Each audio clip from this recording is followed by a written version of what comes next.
Everybody, welcome back to Saturdays in the SEC, episode 131. Back to recap a wild week 5 in the SEC and college football as a whole. It was an absolutely jam-packed weekend. Um, just great games all throughout the day on Saturday and Friday night. Count Miami and Virginia Tech. It was Yeah. really a wild weekend. Probably the most fun we've had thus far during this season.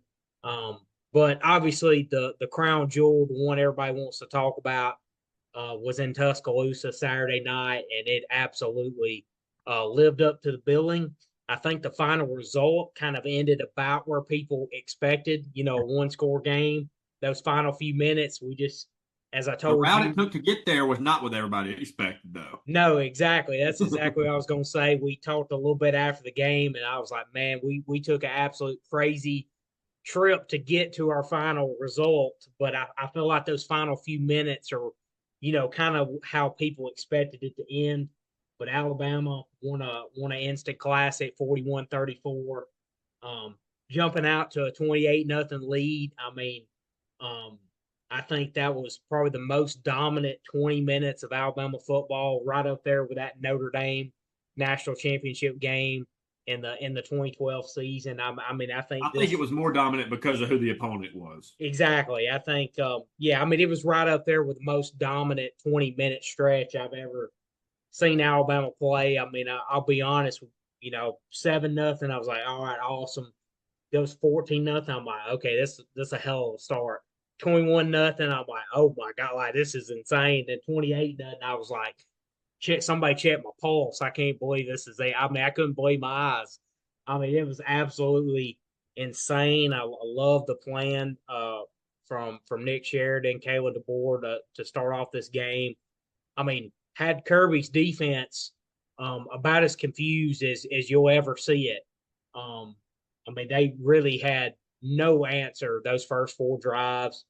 Um, Thought defensively came Womack, going into this game, it was talked about a lot. Alabama's defense had been blitzing the least amount in the country. I think only around 5 or 6% of their snaps coming into the game. So you knew there was a lot they hadn't shown yet. They were going to disguise some coverages, disguise some blitzes, and try to get Carson Beck confused. And for the most part, it worked. I mean, you saw Kentucky do similar things and kind of have him a little bit uncomfortable and maybe seeing some things that weren't there and confusing him, which is Ghosts. hard to do against a really veteran quarterback like Carson Beck. And that worked a lot. Obviously a lot of talk too about after Alabama, it's 30-7 at half. You know, I did think it was conservative in the second half. I mean, too conservative in the second half.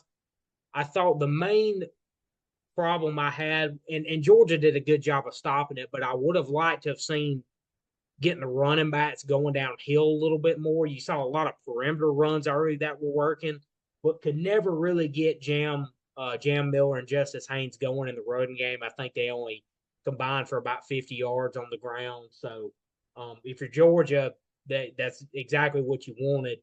But Jalen Milroe and those perimeter run games, thought Georgia did a great job though of adjusting. I mean, I want to give them the proper credit because they really adjusted well in the second half to those perimeter runs.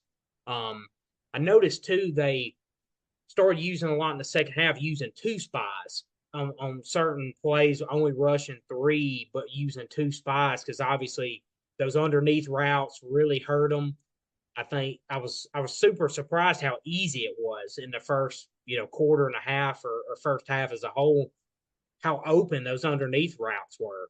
I mean, it was. I know they were worried about getting beat deep, but I was still surprised at how easy it was coming. But you talked about Definitely, that a couple of weeks ago. You said the way football's played now, those underneath routes are pretty much they're open. One of them's open every time it seems like. So you alluded to that coming into this week.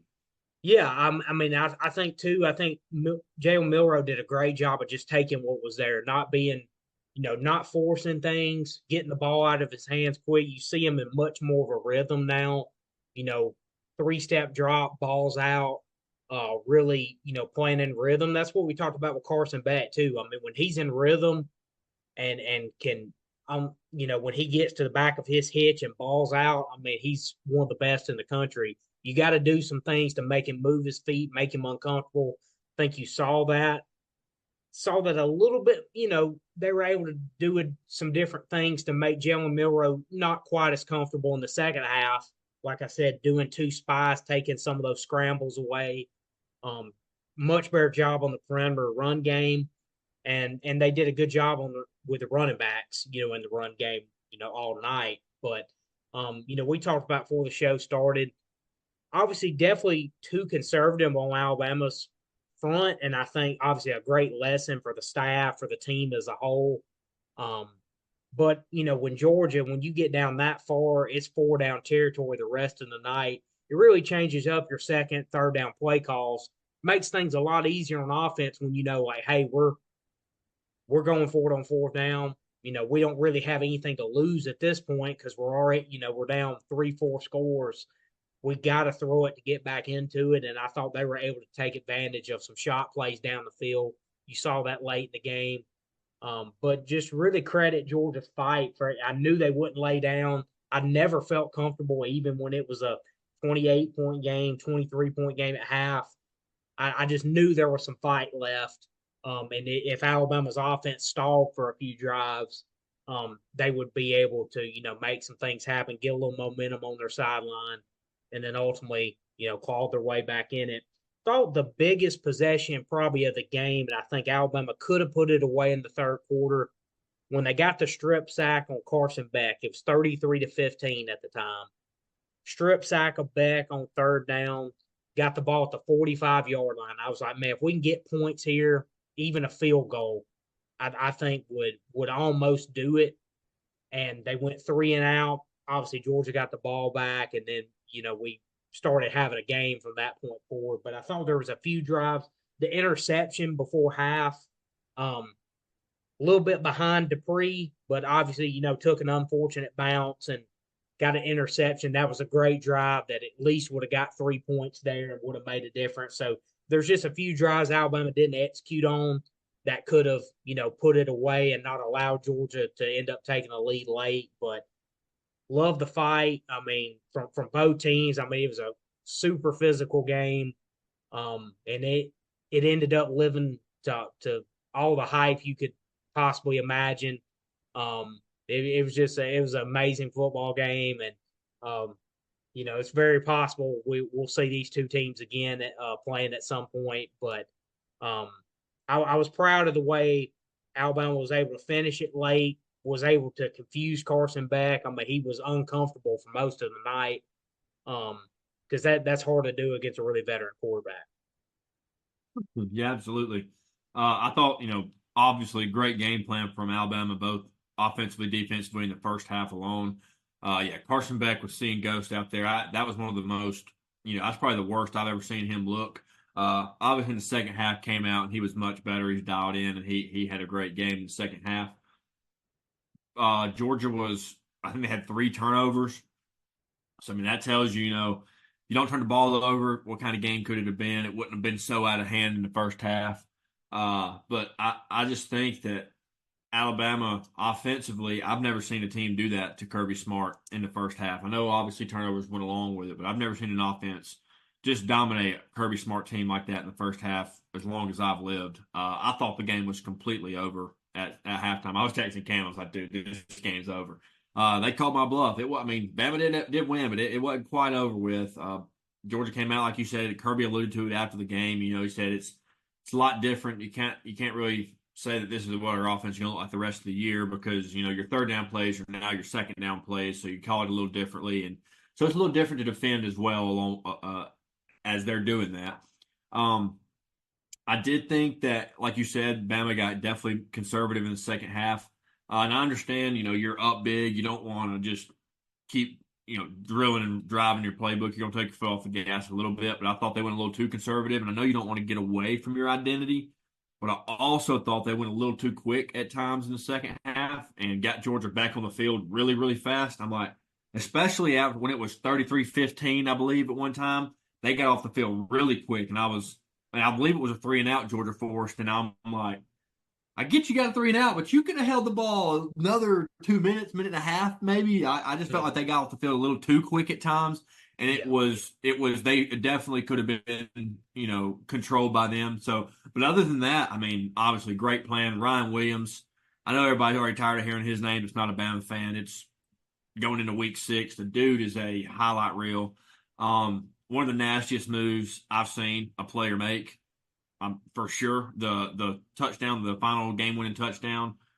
I mean, come to a complete stop, hit a spin move, had the two dudes run into each other. I mean, it's for real. Like some of the stuff you're seeing on the college football 25 game that you're seeing clips of on Twitter.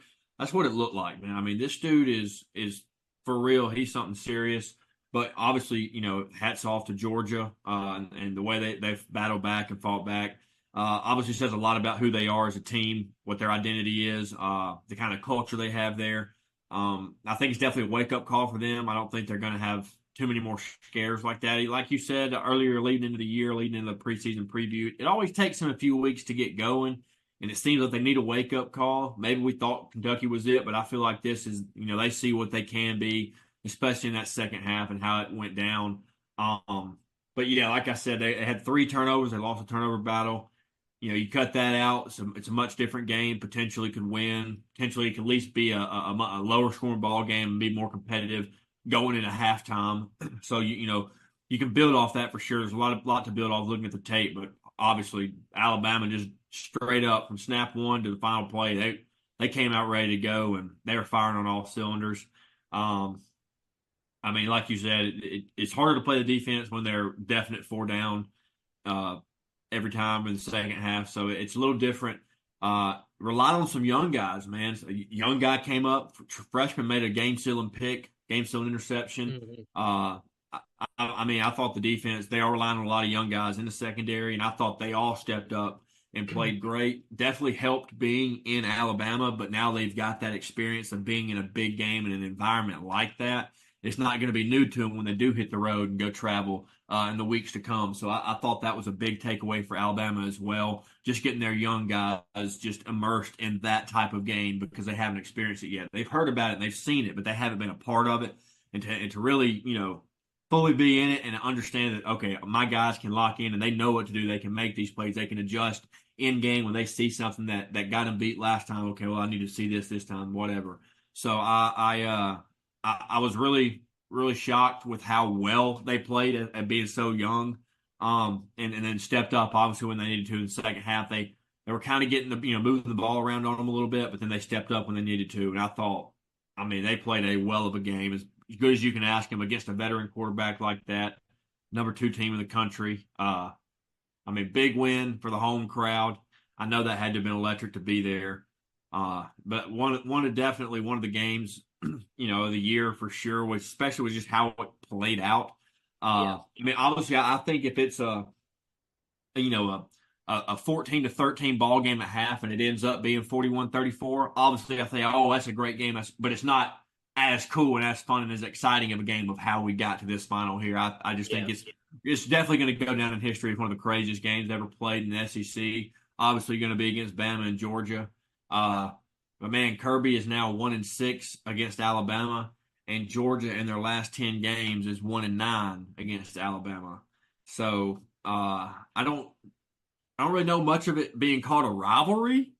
A lot of people are saying it's a rivalry. I mean, I call it a rivalry, but I don't even know if you call it a rivalry. 10 games, you've won one time.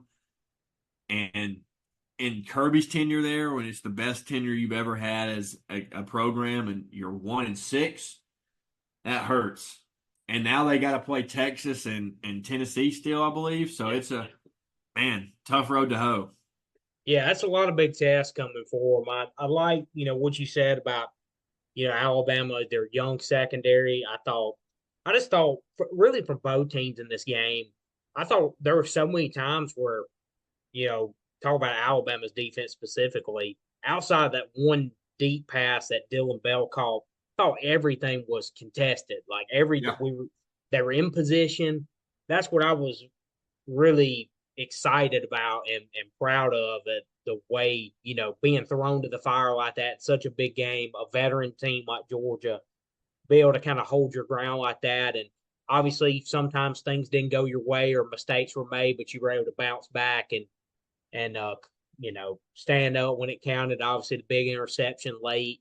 So I mean, I thought obviously Georgia made it a point to challenge those guys. Obviously, why not? You're going to see what they've got, and yeah, I mean these guys are going to be really really good players in the SEC. I mean, it's great experience, and that's what was so big about this win. Not only just beat Georgia, but with an entire new staff and a lot of young faces and different spots on this defense, and a guy like Ryan Williams, and just so many new parts on this offense, new coaches, new schemes, everything. A lot of guys did return, a lot of critical returning pieces, and guys like Milrow and Malachi Moore, Tyler Booker, Deontay Lawson are the captains on this team, and guys like that are what's really helped this transition along and made it life a lot easier for Kalen DeBoer and the new staff. But going into this game against a veteran staff and a veteran roster in Georgia who's been there and done that, I was just really impressed. Even being at home, how well they were prepared early on. Like I said, some really good lessons to take away from this. Um, you know, about finishing opponents. It's a 60-minute game, especially a team like Georgia that is capable of getting back in it. They got the firepower to do it. They're never going to quit or lay over, and just I was cool to see their fight and never kind of never give up mentality, and both teams just kind of throwing haymakers there at the end. I mean, it was an unbelievable atmosphere, unbelievable game, and it definitely lived up to everything we could have hoped for. And you mentioned with Georgia's schedule, they've got some offenses coming up. That's why this is a big, as you said, kind of wake up call. I mean, obviously they know what it's about in the SEC, but there are some other offenses with Texas and Tennessee that can do similar things to you because they've got the quarterbacks, they got the firepower to be able to hang 30 or 40 on you as well. So, they got some big challenges coming up down the road, and that's why obviously everybody thinks Georgia is rightfully so one of the best teams in the country. But with this schedule this year, like 10-2, 9-3 was always, it was never out of the realm of possibility just because of the caliber of teams you're playing.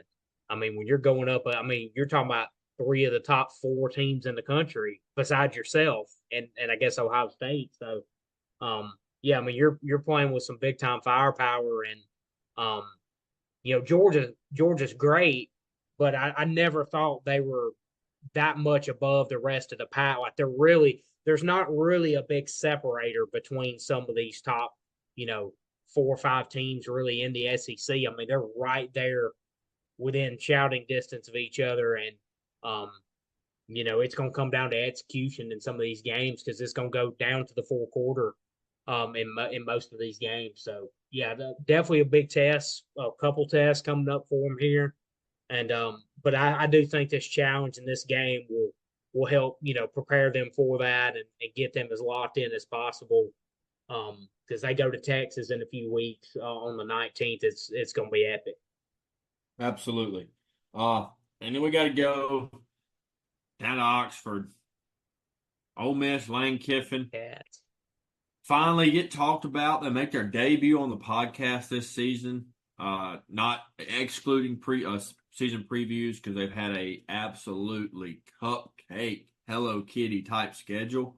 We've been wanting to talk about Ole Miss, but we just hadn't had the opportunity really. And we finally gave them the opportunity, and we teased them last week. We talked about them a little bit previewing the game. We finally gave them their opportunity, and they just absolutely crapped the bed. Nothing against Kentucky at all. Obviously, took Georgia down to the wire. They're a completely different team than they were when they played South Carolina. Everybody knows that. We've seen that. There's evidence of that. Nothing against Kentucky at all. This is solely because of all the hype and all the mess that Ole Miss fans and Ole Miss as a team and Ole Miss as their head coach was talking and acting and putting on social media and all their flaunting around that they do and everything. This was the season you were going to make it there. You don't really have to face that many people. At worst, 10-2, probably sneaking into playoffs. 10-2 is not looking too likely now. I know I'm throwing stones in a glass house being an Auburn fan, but 10-2 is not looking too likely now for the Ole Miss Rebels and how they were talking and how they're pounding their chest and puffing their chest out. And look at me, we're hotty toddy, old Rebels. We're going to make it to the college football playoff this year. Who cares if we've never been to Atlanta? And then Kentucky comes into town and Mark Stoops lays down the hammer. Takes the game 20-17, dominated the whole game. There was this is not a fluke type win. Kentucky dominated from snap one to the finish. They wanted it more. They were more prepared. They executed. I think Ole Miss looked like I don't think like Carson Beck we talked about he was seeing ghost. I don't think it was necessarily that for Jackson Dart. They just looked sloppy. They just didn't look in sync. Didn't look like they had any rhythm. They were not on the same page whatsoever. Couldn't get the ball moving in any way on the offense. I thought Mark Stoops and his defensive staff had a hell of a plan coming into the game. I thought they executed it extremely well. And not many adjustments were made at halftime by Lane Kiffin, I didn't think. I mean, they moved the ball better in the second half, but Kentucky was able to pretty much halt them every chance they got. I was very, very, very impressed with Kentucky. I said last week, I thought the 17.5 was way too generous for Ole Miss because we really truly didn't know anything about them. And then now they're favored this week too. They're a 9-point favorite. So I mean, keep an eye on that. But I was not shocked that Kentucky won. I was more shocked with how poorly Ole Miss played. If Kentucky was going to win, I thought it would be a shootout. 50-45 or something like that. I didn't think it'd be 20 and under and Ole Miss be losing. I mean, ridiculous, man. I think my main takeaway from this, I mean, this is the Kentucky got their kind of game. Like these are the style of game that we had that was right in Kentucky's wheelhouse. That's not the way Ole Miss wants to play, even though they're good defensively. But as you said, Ole Miss just could never get in a rhythm in this game whatsoever. They were able to, and they had big play touchdowns. They couldn't have a piece of drive together. yeah. So I mean, like I said, just never really got in a flow and a rhythm. Yeah, as I said, this was Kentucky's type of ball game. Kentucky, they want to own time of possession. They did that in this game, basically 40-20. Almost 40 minutes to 20. Yeah. Really impressive. Really liked Kentucky's game plan. With Brock Vandergrift, thought he had a really nice game, moving the pocket for him a little bit. They like with his athleticism, with some design QB runs, I thought were effective too. But doing a good job of getting him on the perimeter, letting him use his legs, kind of giving him that run pass option on the perimeter, so to speak. And I just think that's where they're going to find most of their success. But yeah, as you said, Kentucky's defense just really got after Ole Miss's offensive front, more than I expected they would.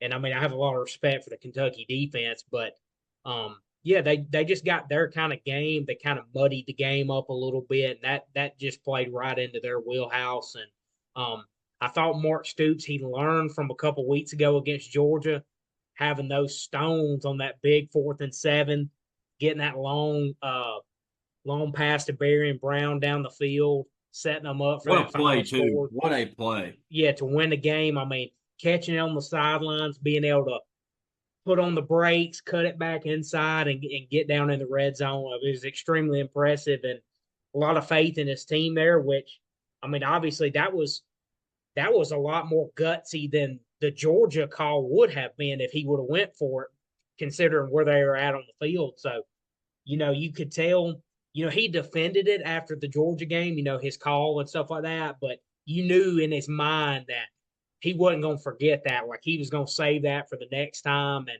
be a little more aggressive. And that's what you saw in this game. And yeah, it was just really cool. I mean, obviously one of the biggest wins, Mark Stoops, really his biggest win at Kentucky, one of Kentucky's biggest wins in who knows how long. I mean, it's been decades maybe since they beat a top 10 team on the road. So, yeah, just a huge win for them.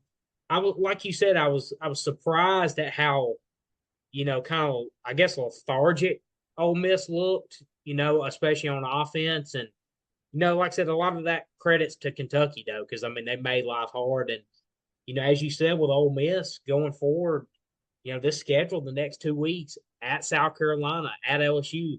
If you got some protection issues and Kentucky has a great defensive front, this South Carolina front we know can cause a lot of issues. So they better get things cleaned up this week before they go to Columbia because that South Carolina team's playing better than expected, and they can flat out get after you with that defensive line. So Oh yeah. this has got to be a big bounce back week for Ole Miss to clean some things up front because if the Cats got after you, those Gamecocks can sure get after you because we've already seen them early in this season. So yeah, Is Lenore it's going to be Sellers, is tough he for Ole back? Miss here coming up these next 2 road trips. Is Lenore Sellers expected to be back this week?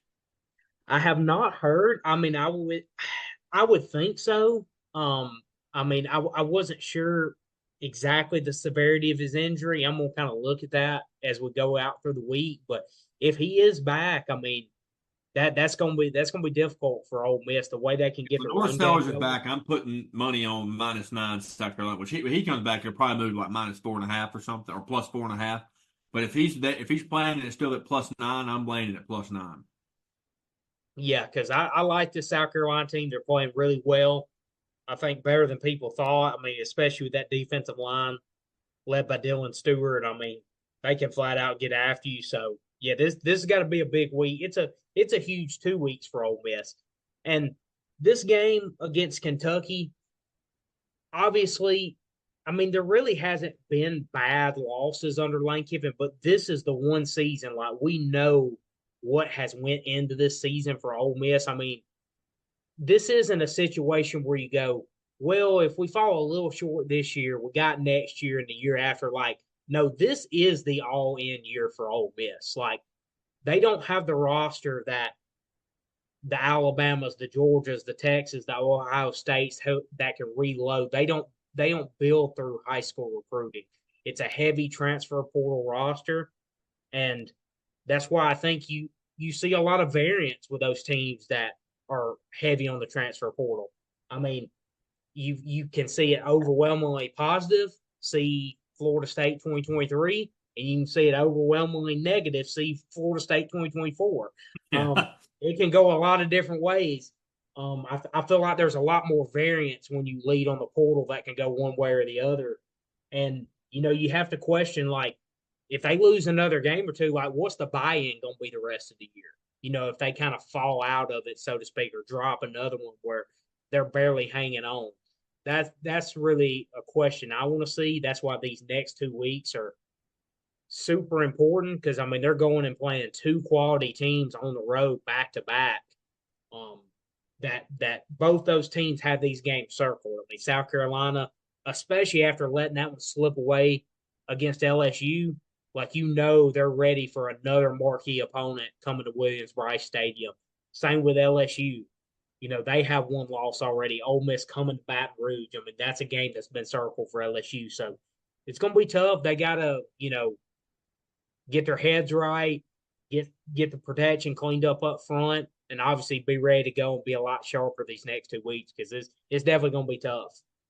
Absolutely. And I I was in a wedding this weekend, so I was able to watch the Ole Miss game before pictures. I was able to watch the first half, and then I was able to watch from 10 minutes to go in the third quarter and on in the Auburn game.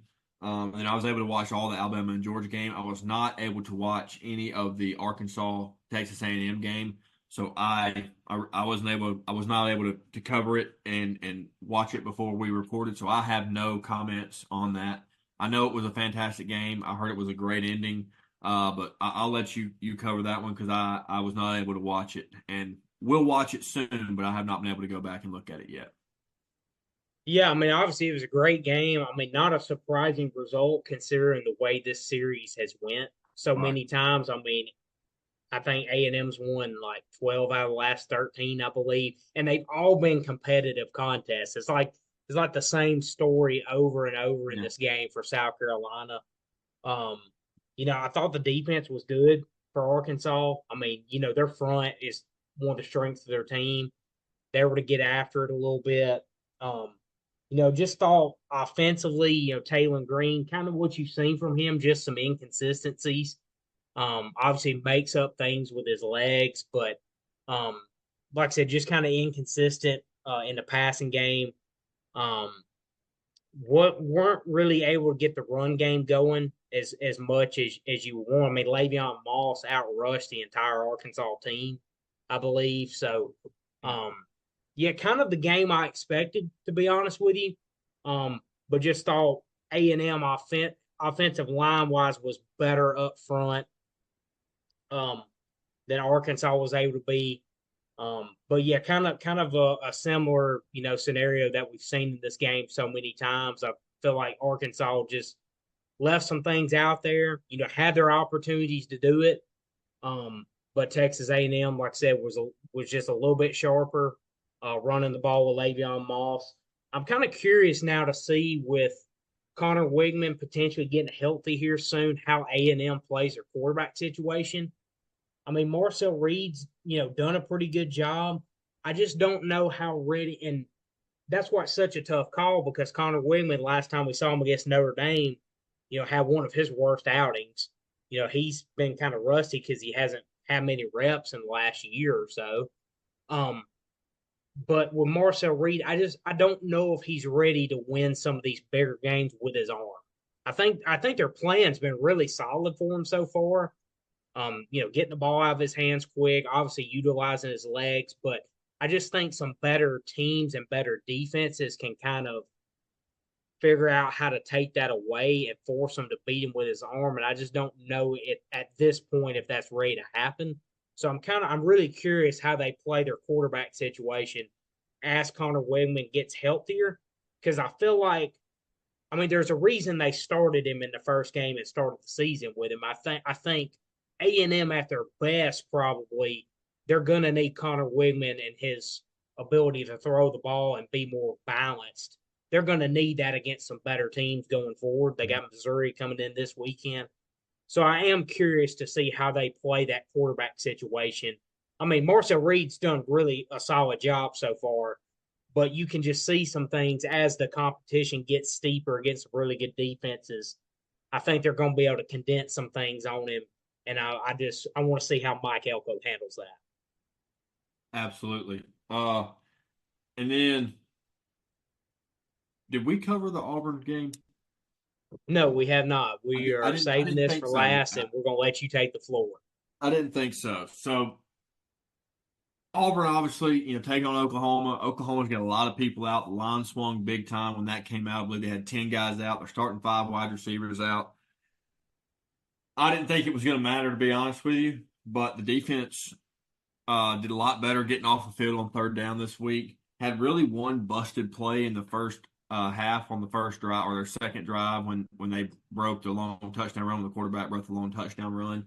Uh, dude's a dude's such a good player, man. I mean, he had 2 touchdown runs. Had another helicopter diving in, getting hit touchdown run like he did against Texas or Tennessee last week. So, dude's a baller. He'll put his body on the line to get a win. A lot of respect to Hawkins, Michael Hawkins for sure. He's a damn good player. Um, but I just thought this game for sure for Auburn losing it was 100% on Hugh Freeze. And the last few weeks obviously it's always on the coach, at least a little bit. But I thought the few weeks, it's execution. That's not all on the coach. You got it. You can teach you can take the horse to water, but you can't make it drink. The kids know what they're supposed to be doing. He's not teaching them the wrong thing. They know what they're supposed to be doing. It's up to them to execute. But this week, 100% all on Hugh Freeze and the coaching staff. I thought for 45, 50 minutes, they had a fantastic game plan that was executed pretty much to a T. I thought the way their defense attacked their offense and was able to contain their quarterback a lot better was really good. I thought the way our offense was running was extremely good. I thought they went away from the run a little too much, like we've been saying for however long. But I still think that when they went away from the run, they were still successful. They had some screenplays that they were really successful with. They were able to push the ball down the field a little bit. Had a big shot play to Malcolm Simmons for a touchdown, beautifully executed. But then Auburn's up 11 points. This people can comment, tell me I'm stupid. You can, do whatever you want, say whatever you want. But to me, this is 100% the biggest moment of the game. To me, is that Auburn's up 11 with 11 minutes to go. There was actually like 11 minutes and 8 seconds to go. Hand the ball off to Jarquez. He breaks off like an 18-yard run or something along those lines, 15 to 20-yard run, big explosive run play. First down. Now there's 11 minutes on the clock. Any other person would think, well, let's just run that again. It's first down. We're up 2 possessions. We need to run the clock out. No, we're going to drop back and throw a pass. Incomplete pass. Clock stops. Okay, I'm throwing a little bit of a fit. Why are you throwing the ball? Why are you throwing the ball? Run the ball. We need to run the clock out. Run the ball. Second down. Okay, then you run it here, get the clock back, sort of we're good. Nope, we're going to throw the ball again. Another incomplete pass. So 4 seconds ticked off the clock. Now, they run the ball on third down. Now you got to kick a field goal. You miss a field goal. No points on that drive, and they have 10 minutes and 30-something seconds left. And they should have had at most 9 minutes, 8:50 at most. So then they drive down and score, whatever. Then Auburn's got the ball with a lot less time to go, and you can run the game and milk the clock. Also, you have the chance to still run the game and milk the clock. You go empty set, and you throw the football. Those are pick six. Oklahoma takes the lead. Great play by their linebacker, by the way, not taking anything away from it. Kind of baited him in there. Great play by the linebacker. Took it to the house for the pick six, took the lead. But just the situational awareness of the quarterbacks and of the coaches is just frustrating to me. That was the biggest thing. In the first quarter, Auburn's second drive, Oklahoma scores first drive, or Auburn doesn't score first drive, Oklahoma does. Auburn goes down to score. They're it's like 4th and 1 from the goal line, 4th and inches, whatever. But they ran 2 plays previous, couldn't get in there. At that point, you're only down 7. It's the first quarter. Take the points. The points are right in front of you. Take the points. Take the points. Take the points. We have shown consistently this season that Auburn has got to take the points when they can. Doesn't matter what they are, take the points. So Auburn doesn't do that. Doesn't score. They get the ball. Oklahoma gets the ball on the goal line. Auburn ends up stopping them, whatever. Well, then later on, there's another missed field goal. Right before the end of half, has some timeouts, wastes his timeouts, runs another play, and then has to mayday, run the field goal team on, rush to kick Smith. There's a flag on the play, gets to re-kick it, still misses the kick. So obviously it didn't matter. But left 6 points on the field for sure, really 9, because he didn't take it, didn't run it, didn't kick it right before at the second drive in the first quarter. Thought there was another touchdown that we had, that Auburn had, that didn't execute on. Could have very well been 27-3 at halftime, 30-3 at halftime, like very realistically. So the lack of execution is just starting to get really, really, really frustrating. I wasn't expecting to go 8-5, but when they're right there and you got them one, and it's just poor clock management. And after the game, Hugh Freeze says on Peyton's pick six, he said, well, he thought Peyton played really good, and I thought he played an excellent game. I thought he played one of the best games he's played since he's been at Auburn. I thought he led the offense really well, other than one play. But that play, he shouldn't have been in that position to make that play.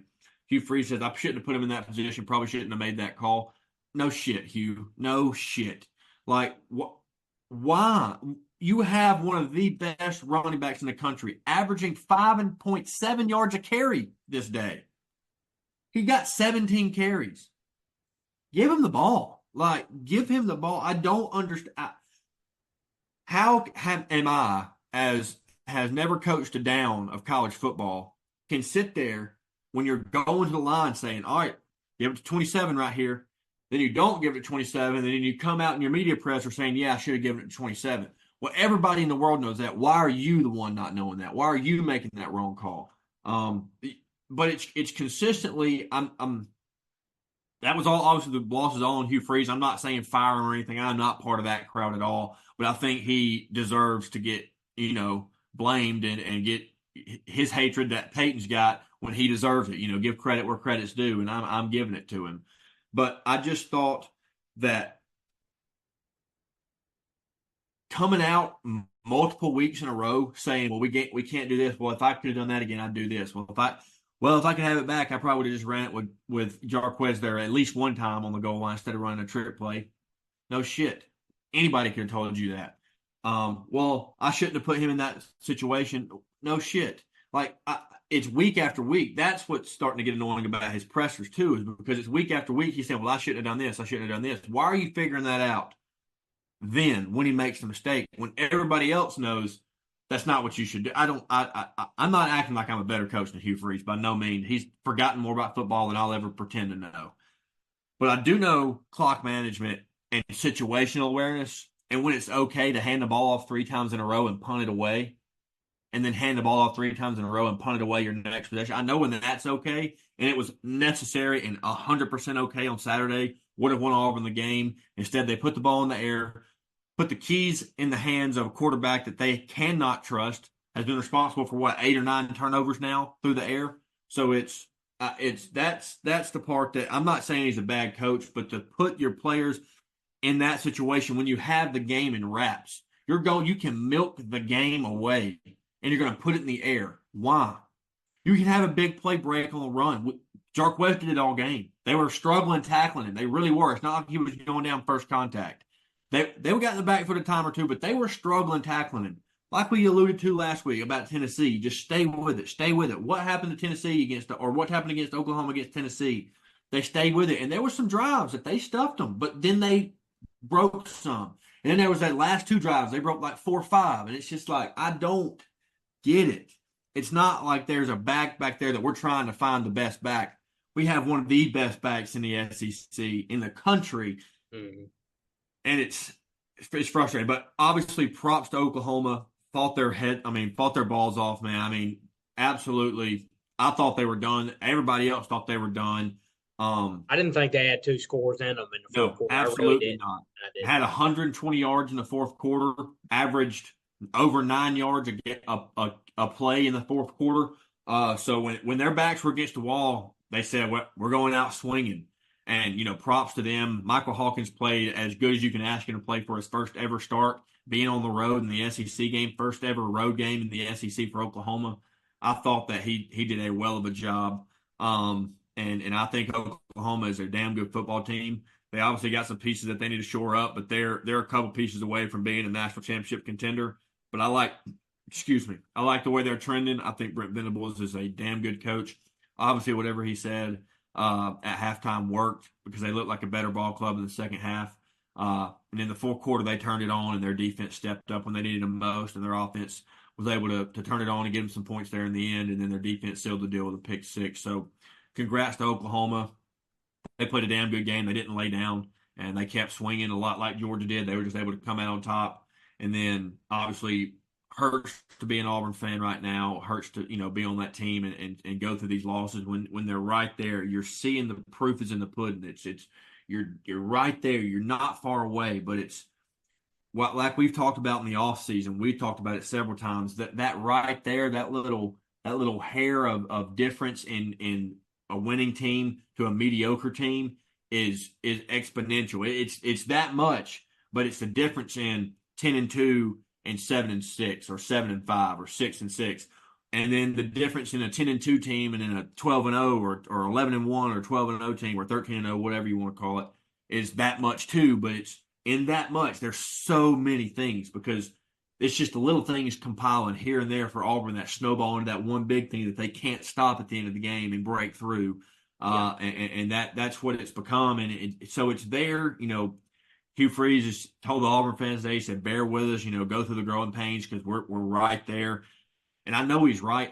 He is 100% right. It's just the things that are keeping us from getting there and covering that short little gap are 100% fixable, but they're continuously made. The same mistakes are made when they're definitely fixable. And I think that's what makes the Auburn fans just grow more and more frustrated is because it's not like it's some rocket science to fix the problem. It just can't be fixed. Yeah, I think what hurts too is, obviously, it's such a critical game for both teams, but we had a major line shift late in the week. Oklahoma, 2.5 point favorite coming in, ends up being an underdog by kickoff, really on Friday, they had 5 wide receivers out, like their main 5 wide receivers. That's what you said about Michael Hawkins. Thought he did a great job battling. I mean, he didn't have any of his weapons that they would normally have. Their offensive lines are really not that great. I mean, wasn't great against Tennessee. I mean, that's been all off season and during the season we've been talking about Oklahoma's offensive line, like that's their main, point of kind of main issue outside of Jackson Arnold turning over the football 500 times. So I thought he did a great job battling. Thought they had a good plan. I just think there just wasn't much there for them early on. I mean, Auburn did a great job. Like we said a minute ago, I didn't think they had 2 scores in them in the fourth quarter. And I think you said it perfectly with Peyton Thorne. I thought he played a great game. Like you said, probably the best he had played at Auburn, but it was 3 plays. You highlighted it perfectly. The key of the game um, with Auburn. So they sacked Michael Hawkins on their own 45 because they're down 21-10. They're going for it. Gets a sack on 4th and 10. So Auburn takes over at their own 45. Jarquez busts one for 22 yards down to the Oklahoma 33. This was when the play started, there was 11 minutes and 43 seconds left. So that's when at 11:02, Peyton Thorne incomplete to Robert Lewis, incomplete to Keandre Lambert-Smith on some reads. Like I said, I thought on some RPO reads that should have just been handed off. And like I said, the main thought is, as Hugh Freeze said, like he shouldn't have put him in that position. That's a very fair criticism. Go away from the RPO at that point. Should have just handed the ball off. Would have milked away another couple, at least a minute and a half, 2 minutes. And then Jarquez gets stuffed on 3rd and 10. So they end up having to try a 51-yard field goal. No good. And then that's when Oklahoma, 4 plays, 67 yards, they hit the big touchdown pass. Didn't get the 2-point conversions. So it was 21-16. Then Auburn again moving the ball down the field, gets in plus territory, and that's when Peyton Thorne throws the interception, pick 6, and then, at that point, Auburn turns it over on downs. The next drive, they get a field goal, and then they had like 50 seconds at that point. So, yeah, I mean, it was just some decisions like we've been talking about, just those little things, man, just those little things that add up to big things. The little things turn into losses sometimes when it's that close. I mean, I thought, if they hand the ball off there, at worst, you're probably getting a closer field goal or maybe get another first down, run off a couple, a few more minutes, kick the field goal. But they only got like 2 minutes to drive down the field then. Yeah. So, I mean, you're, well, and then, if you're able to say even milk another, minute or 2 off the clock, then hopefully you get another first down and get the field goal even closer, end up scoring a touchdown. Yeah. Even if, I don't know if he makes it or misses it, but then again, you're at, instead of being 11 minutes, you're at, 8 minutes or 7 minutes or whatever. Say he gets a more makeable field goal, you go up 24-10 and, he doesn't miss a 51-yard field goal and they're not in better field position. They end up scoring quick off that. If you would have drove it down further, you may make it a 14-point game, or even if he misses, you're a little bit closer and it's less time. So, a few things like that, obviously on, the interception. I mean, they had a good drive going. I think they were on the 40 or 45 of Oklahoma, so they were in plus territory and turned the ball over. Oklahoma takes the lead. That was kind of all she wrote. But, yeah, I give Oklahoma a lot of credit, though, but I do think it was, some coaching blunders by Hugh Freeze. And we talked about earlier, I thought, before half could have been managed a lot better, I think. So just a few things, but it's infuriating, though, when it costs you games and, it's not always the same thing. I mean, turnovers obviously have been the big thing, but it's, one thing here, one thing there. It's what the difference ends up being sometimes.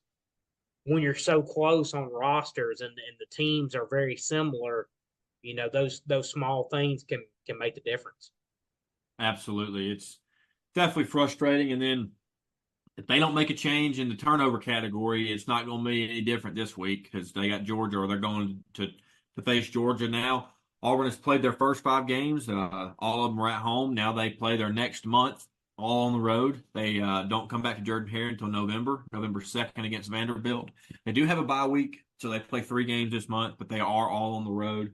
Um, Going to Georgia this week, I think obviously Georgia is super pissed off. I think they definitely got on a roll there in the second half, and I think they found who they are on offense. Obviously, we talked about it. It's going to be different because they're not going to be playing 4 downs and stuff, but I think they found their rhythm, and I don't see Auburn giving them too tough of a time. Uh, not that Auburn can't defend them well. I mean, we saw Kentucky defend them well, but Auburn's defensive front hasn't proven to be as dominant and disrupt the backfield as well as Kentucky's whole can. Keldrick Faulk can. Obviously, he gets back there damn near every play, but the whole front as a whole is not as dominant as what Georgia has seen in Alabama and Kentucky. So I think they'll be able to move the ball, not at will, but a little bit better. I'm ready to see what DJ Dirk and his plan is and how they go to attack that. And then offensively, defense or Georgia's defense is not what we are used to them being when it comes to their depth. They're much slimmer on their depth in the defense, so I think that's definitely beneficial. Got to sustain drives, keep them out there for an extended period of time. Obviously, you got to limit the turnovers. That's a no brainer. But if Hugh Freeze will stick with Jarquez, I like the chances because every time a quarterback for Auburn drops back, I hold my breath. Anytime Damari Austin gets to football, I hold my breath. The only time I don't hold my breath is when Jarquez Hunter has the football in his hands. It's the only time I feel comfortable as an Auburn fan. And obviously, I'm being a little facetious. You can't just hand it to him every single play, but you got to give it to him more than 17 times a game. He had 19 touches. 2 of them were receptions, and he got some good yards on those receptions. But you got to hand it to him more than 17 times, 25 times minimum. He should have 15 by half. I mean, we've talked about this ad nauseum. I don't understand it. It is mind-boggling for sure. But I think that Peyton played really well last week, like we both talked about. And if he can build off that, I think that Auburn has a chance to move the ball offensively through the air, but they're going to have to rely and build it off of the run game. If we saw Peyton play against Georgia last year, granted it was at home, but I don't think the moment's going to be too big for him. But that doesn't mean he's going to step up and play the role that we need him to play. So that's yet to find out. I'm excited to see what the plan is. I don't expect him to change the offensive plan too much because what Auburn's doing is working. You just got to execute better and limit the turnovers. And then when you're ahead, do better clock management. That goes back on coaching. But I don't think Hugh Freeze is going to make too many of those type blunders again. He has said that Auburn's right there. I think he's right, but also Auburn is facing a Georgia team coming off of a loss that they expected to win. They were kind of embarrassed in the first half. They are 100% pissed off. So I expect Georgia to win this game pretty handily. They come in as a 27-point favorite, or excuse me, it opened as a 27-point favorite. It is now down to 24, so Georgia's a 24-point favorite as it sits right now on Monday. So I expect Georgia to win. I don't know that they'll cover that, but I expect them to win. Being at home, it definitely favors them to cover a little more. What's your expectations about this game? Yeah, I mean, like you said, I mean, Auburn's moved the ball pretty effectively. I mean, it's definitely a game where you're going to have to sustain some drives, um, hopefully be able to run the ball, fairly effectively. As you said, obviously it's a tough time to get Georgia. I mean, coming off a loss, I mean, anytime you get a team of that caliber coming off a loss is always tough. Um, obviously, I mean, it was a super emotional game the other night. I mean, it was taxing. It was for both teams. That's why I'm curious to see how both teams come out this week. When you have a bye week and your whole off season, your whole first part of your season has been focused on this one game. You have a bye week coming into it, and it's just emotions were high. I mean, it was physical. I always like to see how teams play the following week after that. I mean, I feel like it's for Georgia coming off a loss, you're pissed off, you're ready to get back out there. Um, I mean, I think the no. I mean, I think Georgia wins by multiple scores. I mean, I don't know. I feel the numbers about right. I mean, I do think Auburn's capable of keeping it closer than that. But I think it really. I mean, it's kind of an obvious talking point, but I just think it really comes down to turnovers. Like if they turn the ball over multiple times, they're going to lose uh, by this or more probably. But I mean, if they take care of the football for the most part, like they did last week, um, I mean, I can see them keeping it within this number. I mean, I do think that is pretty rich in the SEC because Auburn is capable of moving it, but I think it just boils down to those turnovers. Like if Auburn's turning over, two or more times, then obviously they're not going to have any shot in this game. But I do think they can keep it within that number if they're able to sustain some drives, obviously, and not throw it to the red and black. And then what do you think about Missouri traveling to A&M? They're an underdog for the first time this season. They're a 2-point underdog, opened up as a 2-point underdog. Yep. So the line's staying steady right now, 48.5 over for the team or total over. Missouri sitting at 4-0, A&M's at 4-1. I definitely think that the Vandy game is playing a big part in this spread. Yeah. I think of the Vandy game, obviously you can't take anything away from Vandy. They definitely have a much better quarterback this year, plays a huge role, but I think you can still clump Vandy into that category as a look-ahead game. Obviously, I know their next week was a bye week and not the next game, but you're looking forward to the Texas A&M game more than you are the Vanderbilt game. I just think that was a little bit of what it was at times. Obviously, Vandy's a lot better, but I know A&M is 4-1, and I know I've said it consistently. I just am not fully bought in on this A&M team. I expect Missouri to win this game. I don't think Missouri's as good as everybody thought they were coming into the season. I think that they're going to lose a couple of games. Obviously, I think they'll lose 2 or 3.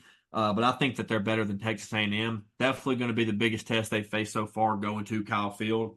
But I think Brady Cook and company are going to be able to win this game. Don't know. I think the line's about right. I think it'll be a close game, but I think it'll be favored in Mizzou.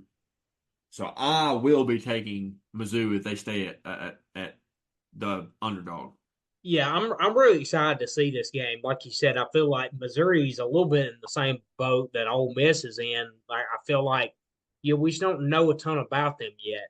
And I mean, obviously their last 2 games, a close one against Boston College, they were down early. Obviously a dogfight with Vandy. Just feel like Brady Cook, that this offense hasn't been clicking like people expected. I mean, obviously there's still a lot of time left in the season. I'm gonna go with A&M in a close one just because I think their defensive front can, as they did against Arkansas, I think can be disruptive being at home. I just haven't seen it with Missouri's offense to really get going like expected because they had a lot of guys returning. Brady Cook's just been a little off so far. I mean, Luther Burden, obviously, though, is an absolute problem that A&M's going to have to deal with. But I'll lean with the home team, being at Kyle Field. And I just think that defensive line's pretty disruptive. I do think with A&M, I mean, the schedule sets up pretty favorably for them. I mean, they go at Mississippi State after a bye week, so they got a bye after this Missouri game. Then hosting LSU at home, which obviously is going to be a key game in the season. Then at South Carolina, Mexico State, at Auburn. I mean, I feel like the schedule sets up pretty well for them to have a good finish this year. I do like this coaching style with Mike Elko, and I just think there's a lot of talent on here.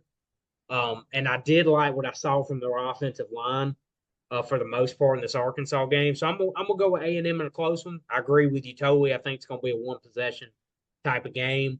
And it's definitely one of those turning point games in the season. I feel like for both teams, I mean that will be huge for A&M to get to 5-1, and then obviously for Missouri to stay undefeated. They're ninth in AP poll.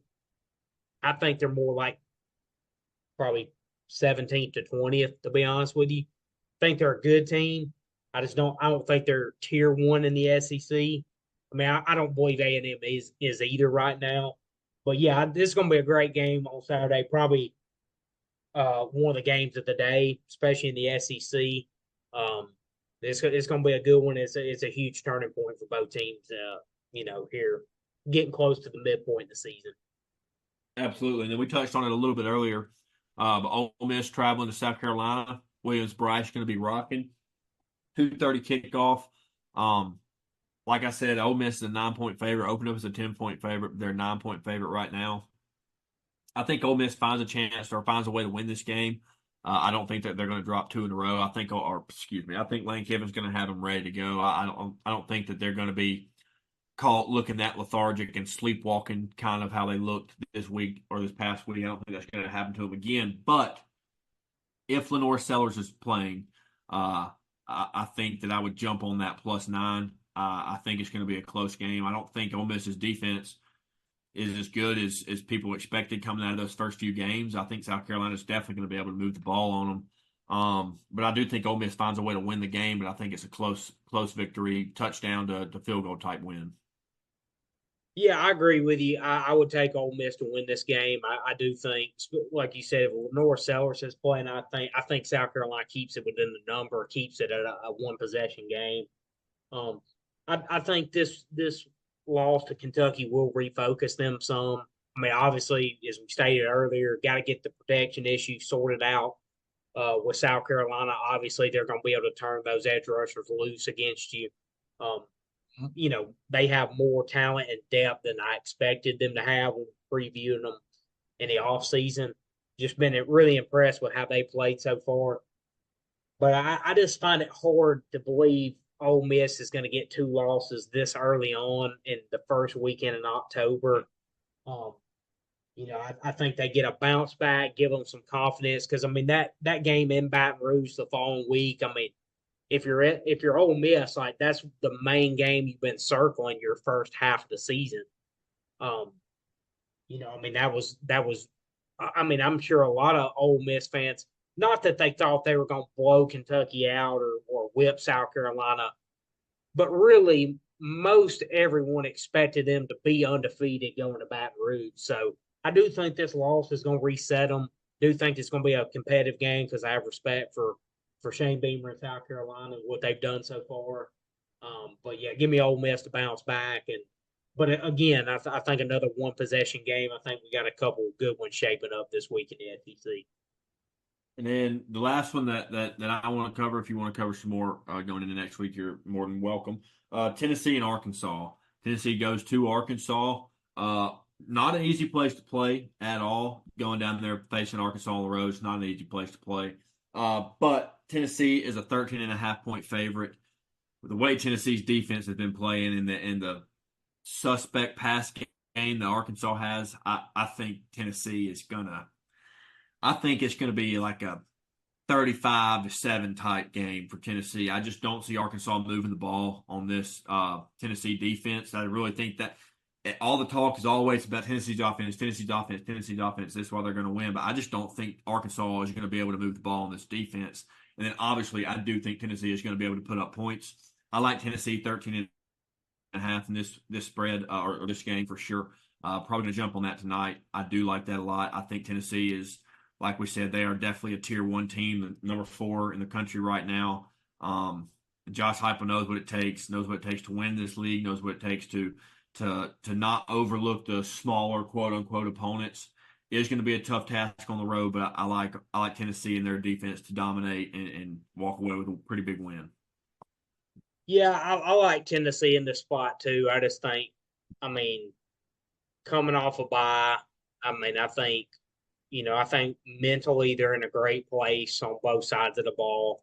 I mean, for Arkansas to keep this within the number and have a shot, I mean, Taylor Green's going to have to play one of the best games he's ever played. But, I mean, obviously he can cause problems with his legs. But as you said, I just don't believe in him enough as a passer right now going against this Tennessee front. I mean, this Tennessee front has just been so dominant. I mean, even I know Oklahoma's offensive line isn't great, and I know they didn't play great competition before that, but I just think this Tennessee, regardless, I think this Tennessee D line is absolutely legit. Oh I yeah. just think they can get after him, and I'm sure he's going to make some plays with his legs. I mean, he's a really gifted athlete. I just think they're going to be able to pretty much make them one dimensional. I think they slow their run game down, but I just don't think they make near enough plays in the passing game to really challenge Tennessee in this game. And I think as Tennessee, if they just keep piling on stops with this offense, with the run game they have, obviously we know they can hit explosive plays. We saw that against Tennessee or against Oklahoma, excuse me. Um, if Tennessee's defense, keeps stacking stops early on, it's not going to bode well for the Hogs. Tennessee. That's the thing. Like I said, the Oklahoma game, it just showed me how they can win it in different ways. So even just say Arkansas's defense hangs in there for a little bit, I just think Tennessee's defense, they keep giving the ball back to Nico Imialiava.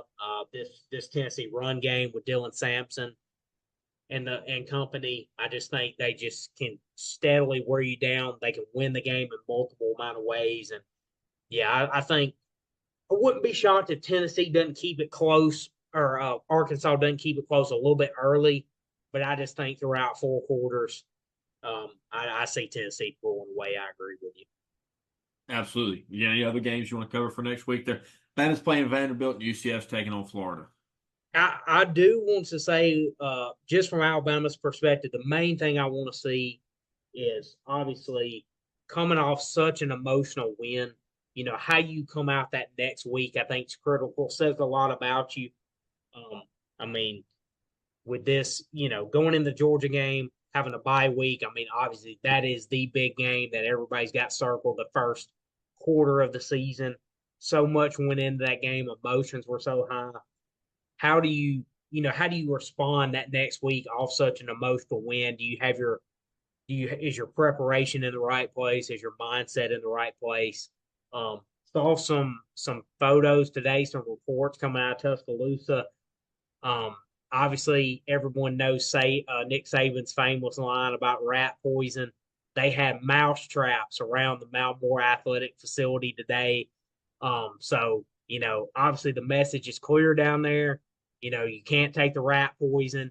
You know, Obviously you come off such a big win. You beat Georgia, who is one of, if not the premier program right now. You went from number 4 to number 1 in the AP poll. In the betting markets on FanDuel, you're now the favorite to win the SEC championship. They're now the betting favorite to win the national championship. And Jalen Milroe's now the front runner in the betting markets to win the Heisman. Early in the season, things can shift so quickly. One big win, I mean, they have the biggest win in the country right now, so that's all you can go off of. But the main thing I want to see is how do you handle that? Handle success is such a big thing in this sport and in sports in general. I just want to see how they come out against Vanderbilt. Hopefully be able to take care of business. And with this UCF Florida game, man, it's interesting. UCF still a 2.5 point favorite. They got their brakes beat off at prime time. I mean, that to me was the most shocking result of the weekend. I did not expect prime time to go into Central Florida and whip Gus up and down the field, man. I did not By expect that. 27. And I mean, that's how betting markets work, though. A lot of people think, oh, they just got their tails beat. Like, why are they still a favorite? That happens so many times. BYU beat Kansas State last week really bad. They turn around and go to Baylor, and Baylor's a 3.5 point favorite. I faded the Bears. I believe in BYU. That was easy money for me. I took BYU plus 3.5 because I like what the Cougars are doing right now. But that's just how betting markets work. So I'm not surprised to see that UCF still favored, especially with what's going on in Florida right now. But I do think that's an interesting game Saturday night to see how UCF bounces back. They're still a really talented team, but Colorado coming off that win at Baylor, they're playing good football right now, and really had the performance of the weekend. Probably outside of Alabama beat Georgia, but that to me was the big surprise result of the weekend. I just want to thank everyone for tuning in. Be sure to like and subscribe to the channel. We really appreciate that. Give us a follow too on Twitter at Saturdays_SEC. Um, man, as I stated last week, just want to reiterate. I'm sure you all know, but these next few weeks are going to be absolutely epic. I think the best 3 or 4 week stretch of the season. Um, got some good ones this week in the SEC. But I tell you what, October 12th, not only in the SEC but around the country, is going to be absolutely insane. Probably the Saturday of the year. And then you look ahead to October 19th, just the double header of Alabama, Tennessee, and Texas, Georgia is enough for anybody.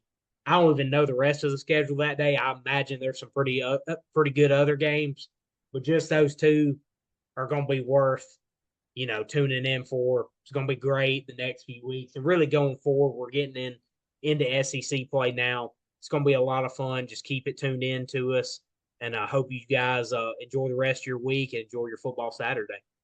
Thank you, guys.